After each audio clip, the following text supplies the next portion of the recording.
तुझ्या वडिलांची खूप इच्छा होती की मी एकदा तरी इथे येऊन जेवून जा. ते असताना नाही जमलं. श्रीराम श्रीराम.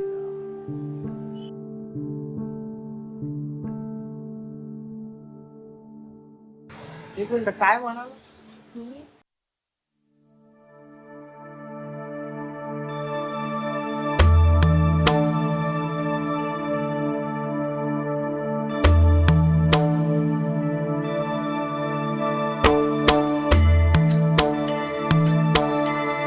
महाराज एकदा तरी माझ्या खानावळीत जेवायला या.